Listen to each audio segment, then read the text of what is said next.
Yo, what's going on, everybody? It's your boy, Such a Wild, a.k.a. Coach Burt, and I'm the host of the BYRDCAGE Show. Cousin Tracy. Hey, it's me, Cousin Tracy. We're back. Yes, indeedy. I believe this is episode 10. Yeah, we cranking them out. 10. Episode 10. We getting Cranking there. We them getting out. there. Today. Special guest on the BYRDCAGE Show. I got my guy right here. It's my man, Jeff Burt, a.k.a. Coach Burt, a.k.a. my bro. You know what I'm saying? I've been at West Tech. I believe this will be our 7th year as me being a head coach. You've been with me for 6. You know what I'm saying? The reason why we have him on here, I'll explain that a little later and whatnot. You know what I'm saying? But he has, he's on both sides of the fence. He's an assistant coach, and he's also a former AAU coach and also a coach's coordinator for the Titans of South Jersey. But we'll get in all that. But while I got him here, before I let him say what's up to the people, I just want to say, I tell him all the time, and hopefully he understands how much you appreciate it. You know what I'm saying? But I just want to let everybody out there viewing, my guy right here, the success we have had so far at West Tech, turning that program around and doing the things we've done. He's an integral part of it, a big part of it. And, I appreciate you. Just want to let you know that. No doubt. You know what I'm saying? Pleasure having you. With that being said, say what's up to the people. Hey, people, how you doing? Hope everybody's doing good and enjoying the NBA playoffs. And, It'd be better if the Sixers was in it. my team came in with a couple of injuries, a little knee injury, and a little ankle injury, but we'll be back. BK for life. That's what's up. So today, another hot topic here on the BYRDCAGE Show. You know what I'm saying? And like Cousin Tracy, what we always tell them, just our humble opinions. Yeah, it's our opinion, and again, feel free if you don't agree with us. Give us your opinion, and it's space where you could come on. But before you do all of that, you need to like, subscribe, and get the notifications so you can comment and give us your opinion. Exactly. So, Everybody has one. with that being said, today we're going to get into this AAU situation. You know what I'm saying? For those of you out there that might not know what AAU, I'm going to tell you what it's the Amateur Athletic Union. You know what I'm saying? And it doesn't just cover basketball. You know what I'm saying? It's a variety of sports, but since we like to keep most of our topics about basketball, you know what I'm saying? We're just going to kind of delve into the basketball side of AAU. So, like I said earlier, the reason why I wanted to have Jeff on is because, like I said, not only is he one of my assistant coaches, but he's also coached, AAU basketball before. He's the coach's coordinator for the South Jersey Titans right now.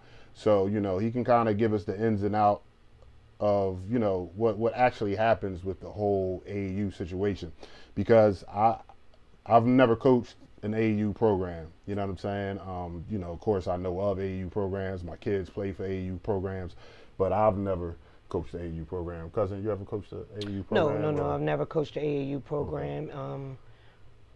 No. Oh, well, yeah, I did track. Did I was part of the track, because track has AAU yeah, as well. Yeah. Yes. I'm sorry. I misspoke. Yeah, I was part of AAU track. Yeah, some time ago. So yeah, I was part of that. But I kind of look at, before we get into him, I kind of look at track at one point for AAU track different than I do for basketball. And the reason why I say that is because most track programs outside of AAU, kids don't get an opportunity to run to in high school, middle school or high school. And not a lot of middle schools have programs. So AAU is a necessary entity for track, because that's how the kids start off 4 and 5 years old, getting this experience and learning how to run track and knowing how the track works. Right. You know what I mean? Through AAU. It's not a situation where, like basketball, which I know we're going to get into, basketball, most middle schools and high schools have a team already, and then AAU is complementary to the season. It's kind of like off of the season. Right. But with track, for people under high school, and AAU is their experience. That's how they get their experience, through AAU track and USATA. USTAF, I think it's called, Okay. United States Track and Field Association. Okay, gotcha. Yeah, so that's where they get the experience from for younger kids. So Gotcha. AAU for track is definitely, that's how you go. That's how you grow, Gotcha. you know, before you even get into high school. Right. Now, I will say, and that's a good point, and like we just, I touched on earlier, like, AAU covers a variety of sports, but I think the main monster is the basketball situation with AAU. Track is actually pretty big as well because of what you just mentioned. Right. Now, But it's now, big, when I but say, it's not monster. Right. The monster is different for basketball, and I'm quite sure we're going to get into that because you have so many people that really feel, and I think I'm putting the cart before the horse, but again, this is my opinion. You have so many people that feel that AAU, and you have professional ball players that feel AAU does not fundamentally train kids. It's a showcase. That's what it's meant for to be. That's actually AAU. Well, first of all, like Coach Burt just mentioned, AAU is an organization. So I refer to it as travel basketball because you don't have to actually participate in AAU sponsored events to play travel basketball. Okay. Like right now they're having New Jersey Live and Philadelphia Live. Those are for high school teams only, but then you have the live period, which the college coaches can come out and see your teams play, and it doesn't necessarily have to be an AAU sponsored event. So I call it travel basketball because AAU, like I said, it's just an organization. Right. And I get that, but if I'm not mistaken, because I did a little research, in 1980 when the AAU circus started, with the two guys that started it, it started out as a place where kids can go to work on their craft and become fundamentally sound on the off season, because basketball at one point wasn't all year round, right?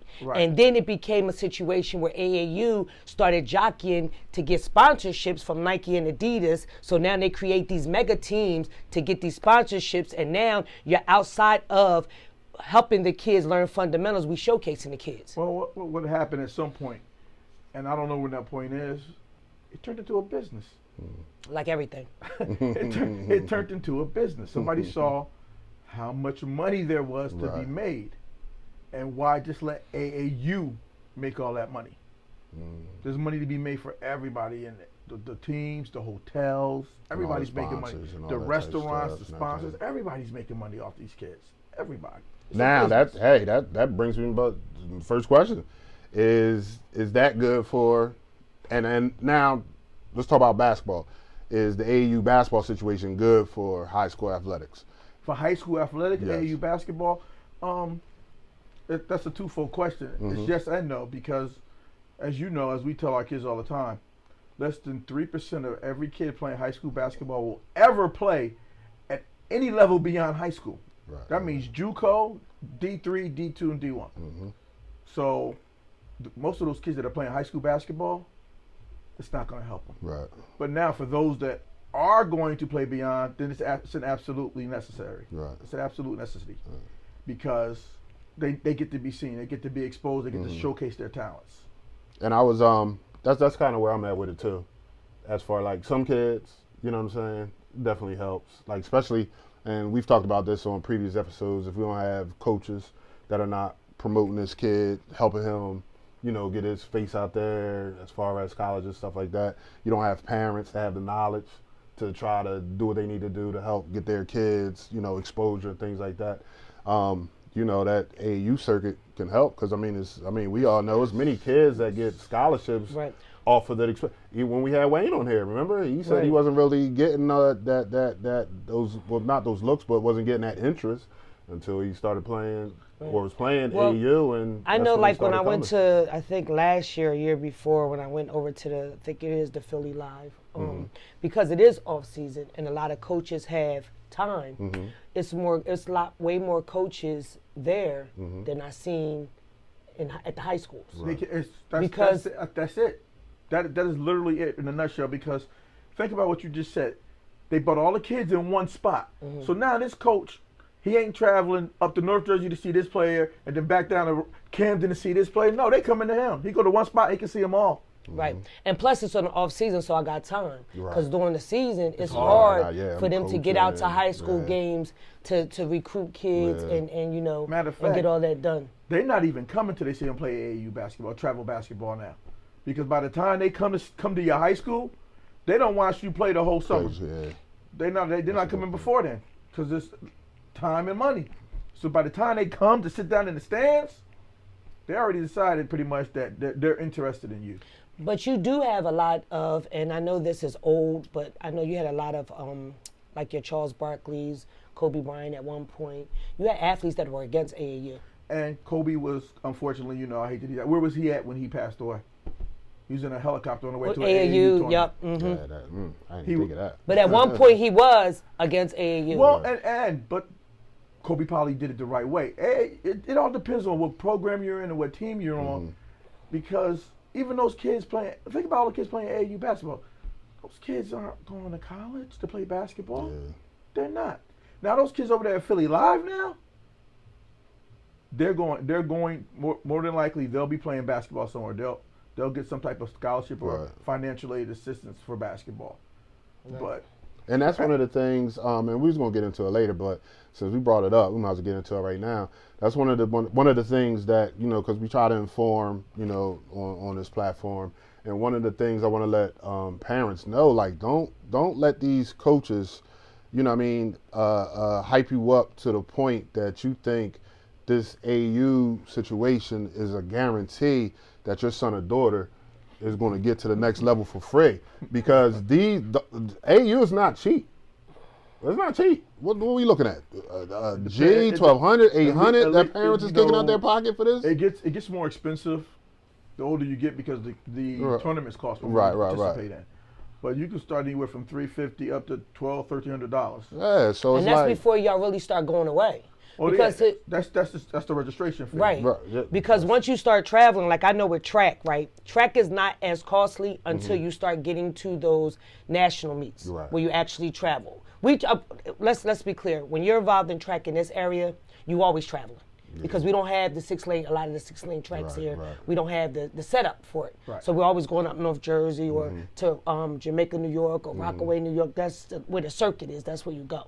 Right? But once it comes down to the times and the nationals, and basically now that's where the money kick in, because now your kid may have to go to Iowa. Your kid may have to go to New Orleans. Your kid may go to LA, your kid may have to go to Michigan, wherever, Florida, wherever the tournament is in. So now you have to make sure you got money for you and your kid to get there, right?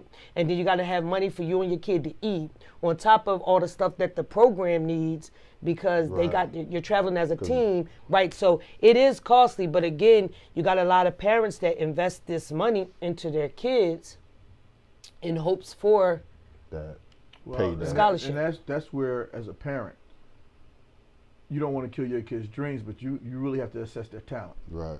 Or put them in a program, if you don't know anything about the sport, where a coach is going to be real with them to assess their talent. Right.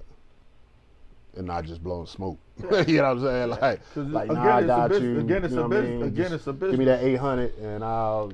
But I mean, you know what I'm saying? The problem I got with this is, with all of it, even hockey, because I have a friend whose son does ice hockey.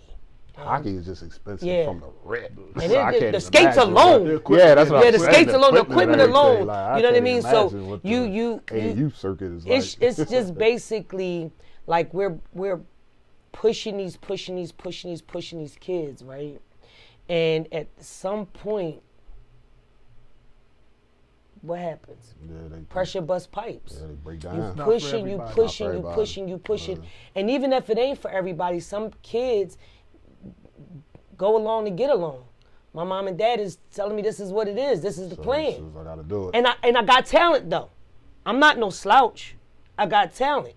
And my parents are telling me this is the plan. This is what we doing. That's a tough one. That's a tough one, because eventually, you can't do it for your parents. You can't, because the time and the energy that has to be put into it has to come from you. So you have to love it. You have to love it. Eventually, you're going to, at some point you have to love it. But when you think about all the pro athletes, you said, I did this for my family. I did it for my family. So you learn in your head psychologically, you're learning to love it, because you know this is what it is. It's because it's the push. But then you still have some pro athletes that really, they did it for their family, and the love ain't there. You figure, more and more you hear a lot of the big men saying, I did this because I was tall. Right. I played basketball because I was tall. Right. because I was supposed to. Yeah, like, everybody like said because I was tall, I was supposed to play basketball. Well, and that leads me into one of my other questions. And I mean, y'all just spoke about it. The parents' role in all of this. You know what I'm saying? It's like, as a coach, the parents' role is to get your kid to the game on time and support. Right. But do you as a coach, do you ever look at a parent and say, listen, I noticed in the last 2-3 games, Johnny is lacking. You know, maybe he needs to take a break. Now, Johnny may be your star, right? Let's just see. Johnny may be your star, and he giving you 20. He giving you 15. He giving you 12. He giving you 10. He's running. But you, as a coach, notice that something's amiss. Do you at any time say to the parent, hey, listen, Johnny might need to take a break? Or are you so focused, and not saying you per se, but are coaches so focused on the win that they just say Johnny can handle it? Well, the reality is, number one, it depends on how old Johnny is. If Johnny's 16, 17 years old, he's a prospect, which means he can be recruited by college coaches. So if he's with a good organization, they're only going to tournaments where college coaches are at. So the truthful answer is Johnny can't take a break, because Johnny's playing in the live period. This is what Johnny asked for, or Johnny's parents, depending on what you just said. This is it. We here. Right. You can take a break in August, but you got to push through July, because this is what we play for. This is what we play for. There ain't no other time when college coaches can come out and see you play if it's not in the live period. So you can't take a break during the live period. Now, real quick, while you're talking about it, explain to the people in case they don't know what the live period is. Like, the live period is there's 2 live. You know, COVID's thrown everything off. Well, yeah. But generally, there's 2 live periods in April and July. That's when college coaches can come out, or Division I and Division II coaches can come out and see the players play. Division III can come out anytime. Okay. So they have to be ready to play during the live period. Gotcha. No, that's it. This is what it's all about. This is the job interview, because I call it a job interview. It's not a vacation. Right. It's not a getaway. It's a job interview. Because literally, once you get there, if you don't perform, this is the way these college coaches feed their family. They will recruit over you. So you're essentially interviewing for a job. Right. So no, Johnny got to push through July. Now, if it's an injury, that's a whole different thing. But if this is something going on, we got to figure it out, and we got to get Johnny ready to play in front of those scouts. If this is what Johnny wants. If Johnny don't want, then Johnny got to take a break. It is what it is.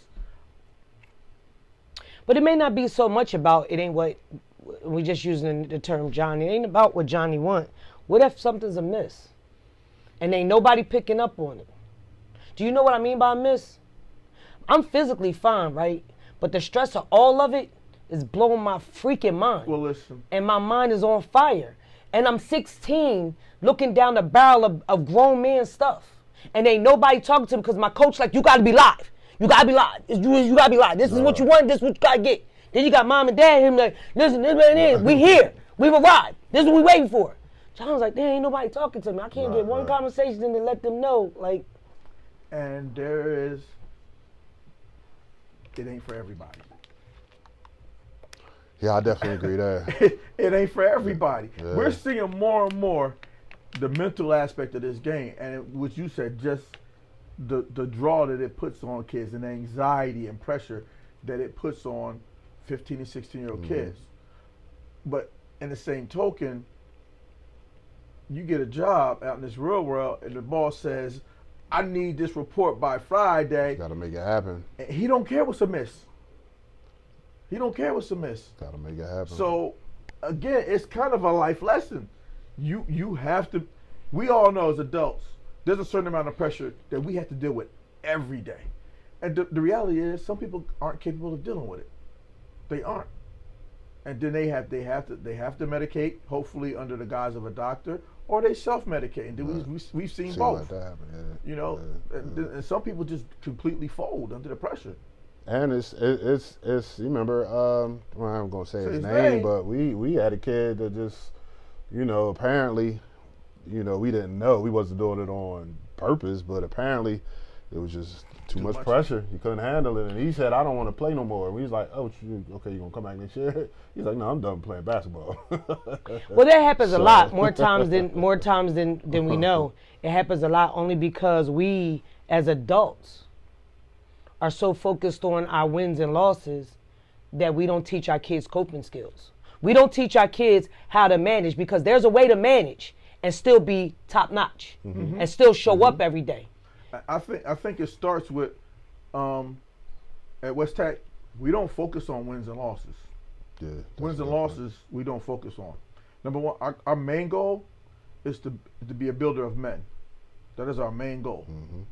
So what we focus on, there's a certain amount of pressure that comes with playing high school sports.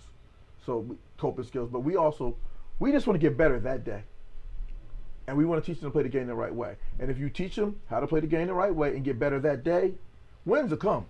Yeah. But if you focus on wins, then you in it for the wrong reason. Yeah. You in it for the wrong reason. Like I can't tell you. You say I've been there 6 seasons. 6, yep. I don't know. This is the God's honest truth. I don't know our record from not one of those years. Now I can tell you we got beat in the playoffs, but I don't know our record. I don't know what our best. I don't know which year we had our most wins. I can think because I knew which teams were better than the others, but I couldn't tell you which year we won the most games and how many there were. But coach, let's be realistic. Let's be realistic. How many are taking that approach? I can only speak to the staff. But I get what you say. I get what you say. Let's be realistic, because you watch it, you see it. You out here, we out here, we at these games, we at these high schools, we at these gyms, we at the lives, we out here. It's a lot of them that are not, and that's why, as a parent, going back to what he said, when you pick an AAU team, first of all, for me, you gotta make sure it's the right fit for your kid. You gotta make sure it's the right skill level, and then if AAU or travel basketball, my opinion, you should never play out of position. You should play your natural position that you're going to play at the next level, because too many times in high school, especially in public school system, you might have a 6'5" kid and you throw him at the center. Right. But the reality is he's a guard. Right. He's a guard. Yeah, and now that you brought the out of position out, during summers back in the day when we would go to camps, I was instructed that at one point I didn't grow anymore, because I've been about this height since 6th grade. I was like 5'7" in 6th grade, little girl. Listen, you're going to be a guard in college. So during camp, during the summers, they was having me working on being a guard.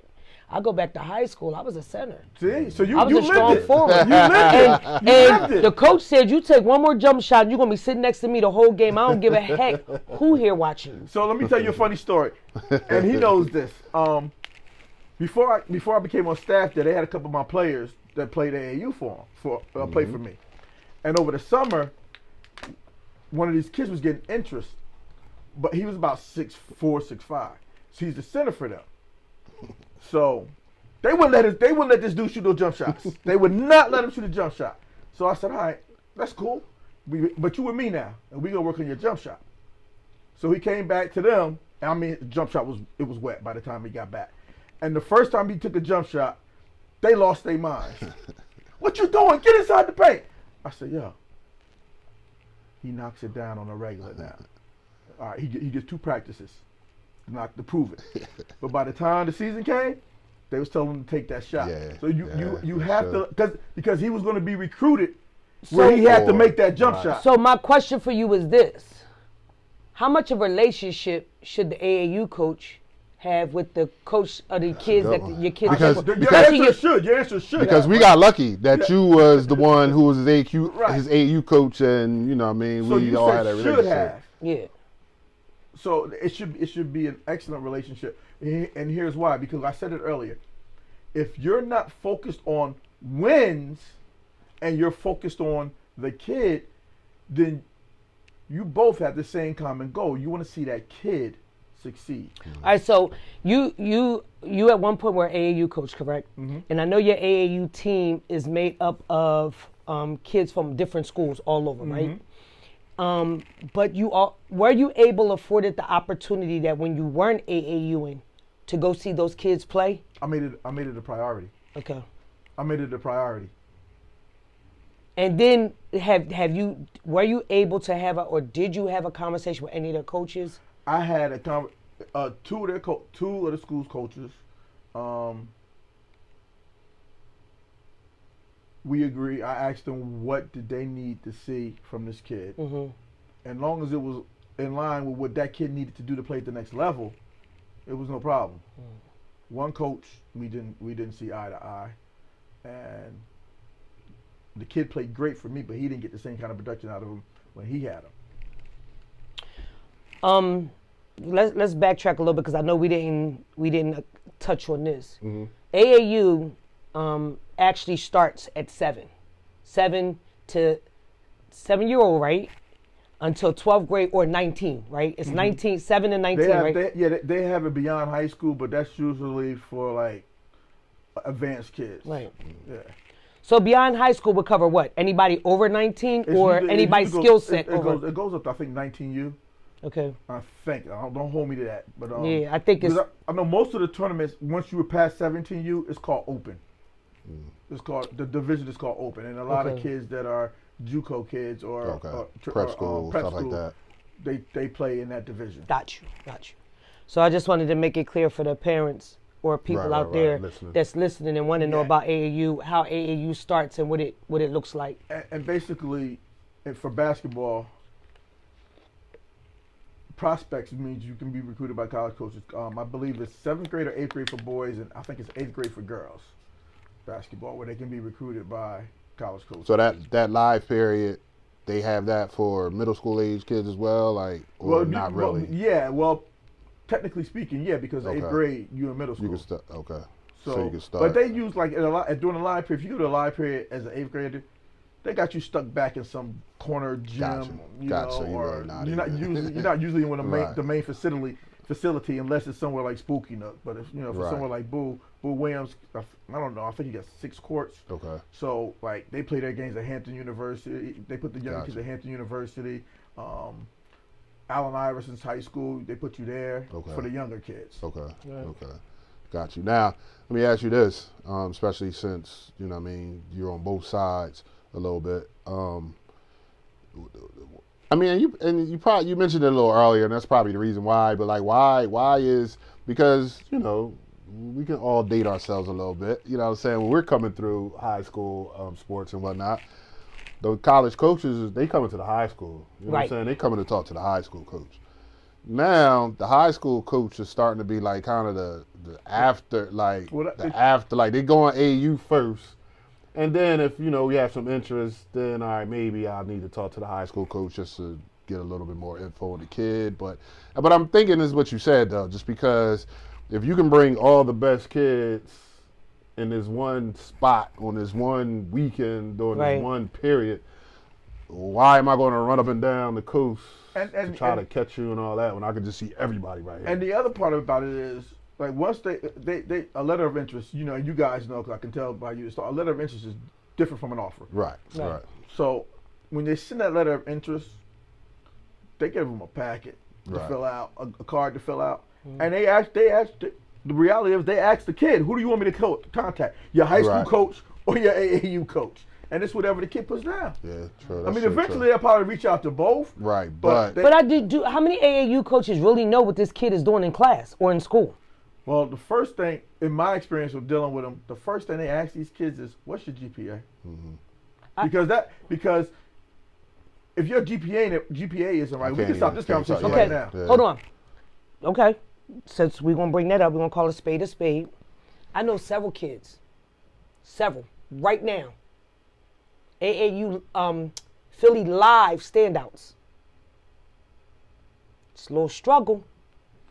Well, with that GPA. Well, the GPA is only part of it. There's the GPA, and then there's the scores, the SAT and the ACT. Well, these kids, we're not going to bring that up only because this year and last year the kids got to buy. And they didn't have to take it. Yeah, and then you remember, like, your GPA is part of it. Right. The other part is, there's 17 core credits that these kids have to take to be available to accept Division I scholarships. So if they have their 17 core credits and their GPA is like a 2.2, then now maybe they just got to go to summer school to take another class, to bring it up. But the reason why I brought it up is because of this. First and foremost, does AAU, because I know we've had conversation about football, does AAU 8th grade year, 9th grade year, do the AAU programs have conversations with the parents about clearinghouse? I can only speak to what I did. And you have to, if you don't, you have to have the conversation about the clearinghouse. You have to have the conversation about the 17 core courses, because these are all the things that you need to have done in place to be recruited. Right. To accept a Division I scholarship. Right. And if that's not in place, then what are we doing? Then what are we doing? Yeah. Right. What are we doing? I just wanted to know, like AAU, across the board, like does AAU, like you know how there's a formula for how you run your program because you're under a national umbrella, right? Right. So that's AAU's the national umbrella, right? Yeah, but see again, AAU is just an organization. Basketball has moved outside of AAU now. Right. So, But what I'm saying is, if you're carrying the AAU marquee, right? Like with baseball, you got to be chartered to play in certain districts and certain leagues, right? Mm-hmm. So with AAU, you got this AAU, right? Does AAU say, all right, if you want to be an AAU program, this is our model, this is what this is our policy, and this is what you should do? I'm gonna be honest, I don't know because, like I said, we operate outside of AAU. Okay. Like, because you don't need AAU. Okay. So the only thing you really do for AAU is you get their insurance. So you sign up as an AAU under the AAU umbrella to get the insurance, but you don't have to participate in not one AAU tournament. Okay. But I see what you're saying. Like I can only speak from my experience when I coached. I made sure that my parents, I told them you need to get in touch with your guidance counselor. You need to know your kid's GPA. You need to know what classes they're taking. Because my biggest thing for me is parents spend all this money with these AAU programs, and sometimes they don't have the money to spend. Maybe the kids are getting sponsored, I don't know. But y'all spending all this money on the athletic side of it, but these same parents won't spend money for tutors. It's the same thing. If you're going to top your kid's day, and now, as an athlete, we love it, right? We love it. You feel good when you're out there, when you're scoring. We love it, right? So we buy into loving what we do, right? But if mom is going to say on Saturdays, this is what you spending your day doing, well, why Monday and Tuesday evening they can't spend their time with a tutor? You know what I mean? That's what I'm finding, that these parents are so focused on the athletic business plan that we're forgetting about the student part. And I think in the transition, a lot of people is forgetting about the student part, even with football and with like they ask the kids for the report card. Don't get me wrong.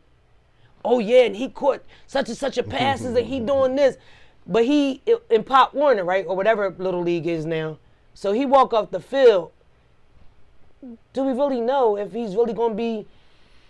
And that's part of I answered the part of your question. What is a parent's role? Is to make sure that your kids are doing what they need to be doing academically. Yeah. Because the reality is, probably most AAU programs aren't going to put that much of an emphasis on grades. Right. You know, but I've had parents tell me, listen, so and so can't come to practice tonight. Right. Can't, you know. So I'm thinking about taking so and so off the team because his grades are bad. And that's their prerogative. But what I tell my kids is, you know, I don't want to hear from your parents about grades. Right.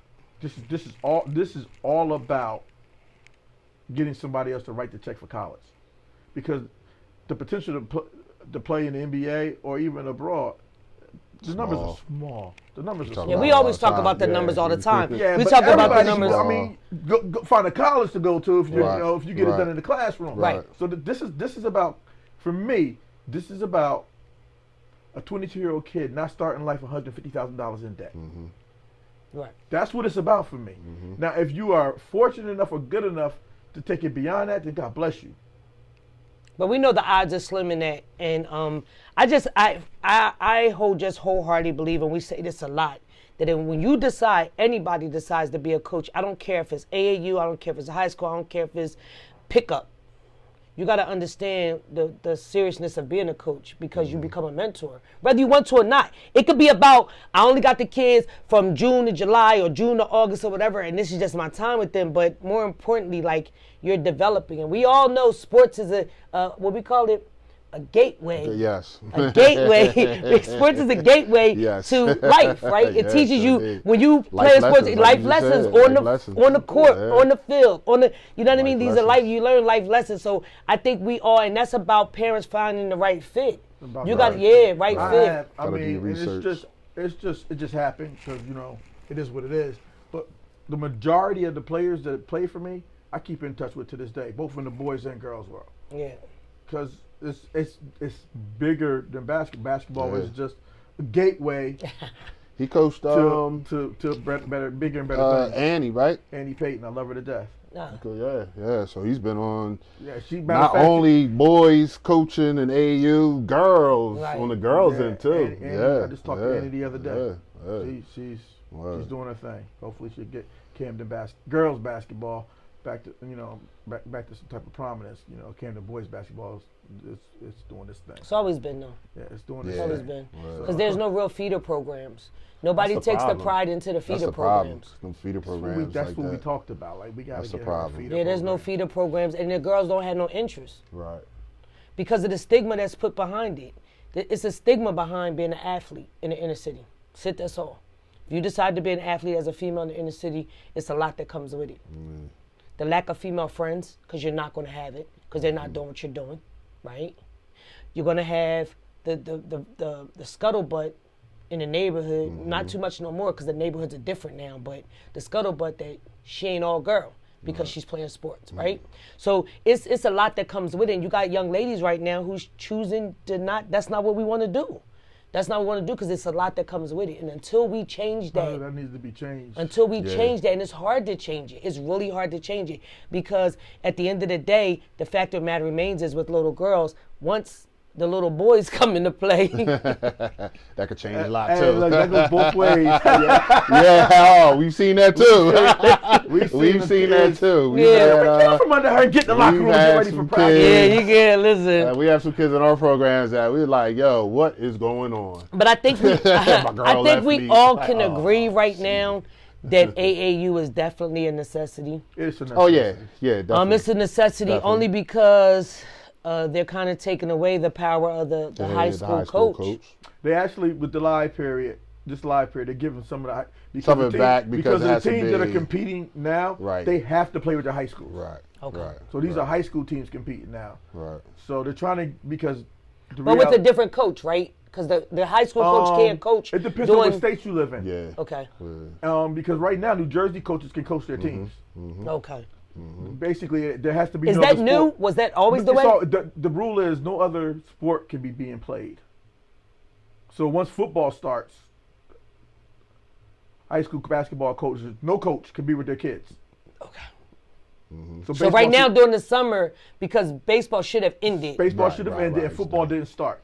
So you can be with your kids. Got you. But after football starts, that's it. Because I think it was even a point, I think I might have been at Pennsauken at this time, but like we couldn't even coach like the fall leagues and summer leagues. Right. That's what I was saying. Back in the day, you wasn't able to do that. Yeah. Like the head coach couldn't coach his. Because I remember, and like I said, we're dating ourselves, but when they finally decided that basketball was going to have a summer league, right? So I was at Camden Catholic at the time, the first year it started, and we played at Cherry Hill West.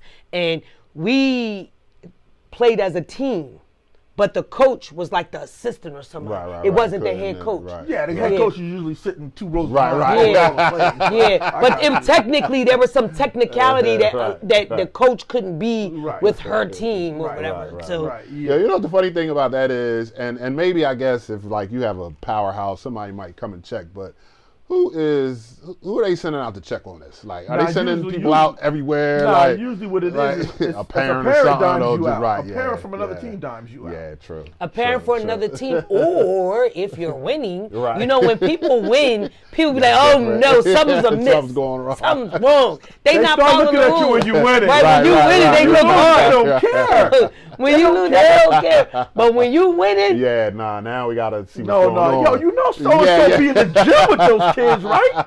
Did you Exactly. Really? Exactly. Let me call 1-800 drop a dime.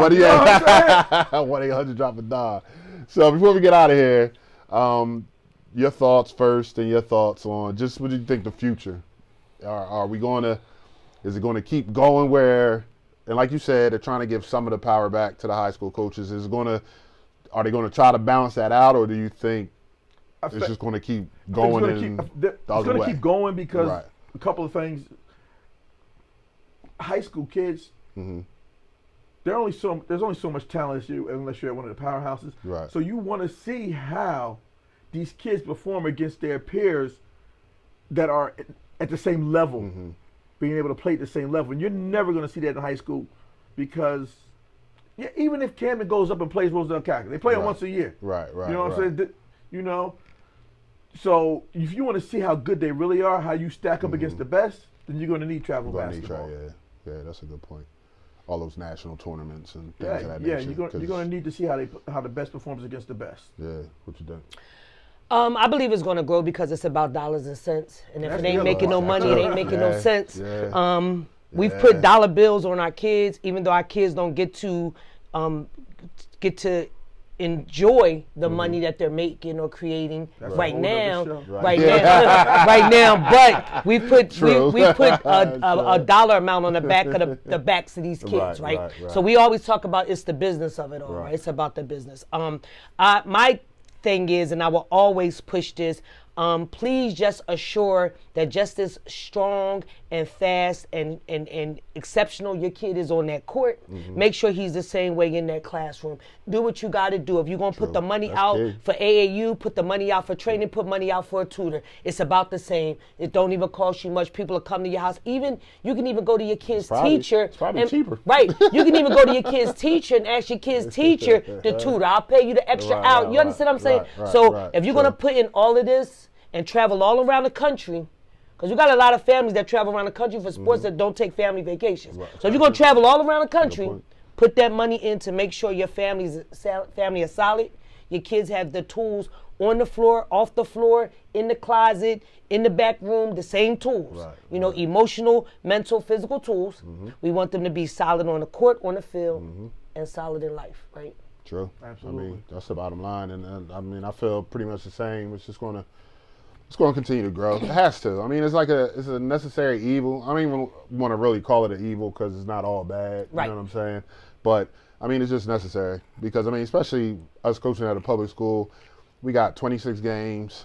Most of them are in Burlington County. You know what I'm saying? So to get your kids exposure, they need that avenue. You know what I'm saying? So they can get out beyond Burlington County and out of South Jersey and things of that nature. So, absolutely. So I think it's hand in hand. It just has to be in a good fit, like you said. Especially parents, just research, ask. If you're just entering into the AAU situation, ask around, ask your friends, ask your coaches. Right, definitely ask another parent. What's ask another what's parent. going on? How's this? You know what I mean? Or even ask your child's coach. Like, listen, I'm thinking about putting him in AAU. What do you think? Where you think he should go? Like, you know what I mean? Because I mean, as a coach, I'm definitely going to want to suggest who I'm comfortable with. You know what I'm saying? Like if a parent is asking me, I'm sitting in him, Antoine Briggs. You know what I'm saying? Like. That's where I'm headed because I know they know. You know what I mean? They know more than me. And I know if I send, their son is playing for me. So I want him to still develop during the whole AAU situation. Right. And I know they're going to help him develop how I need him to develop. They know your program. And they know what you require from your kids. Right. I don't think a coach is going to send a parent like somewhere that he's not agreeing with. Like, go play for them. Even though I don't like him, go play for them. Like, I don't think that's going to happen. No, that's not going to happen. That's not going to happen. I don't think that's going to happen. Nah. You know what I'm saying? Hey, man, well, appreciate you. Thank you for being on the BYRDCAGE. Appreciate you. Thank you for having me. Got any shout outs before we get out of here? Not at all. Hey, everybody. I'm not a big shout out guy, It is what it is. My boy right here. You got anything, cousin? Not the usual, just be well. Be well. Just put your time in all the way around as much as you can.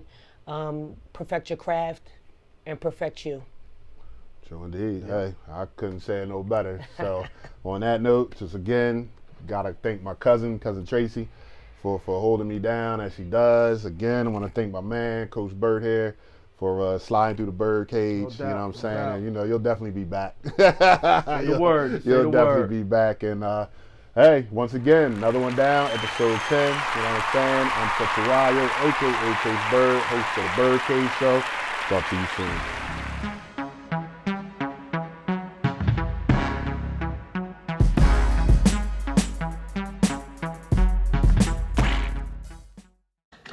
It was a stone groove, my man.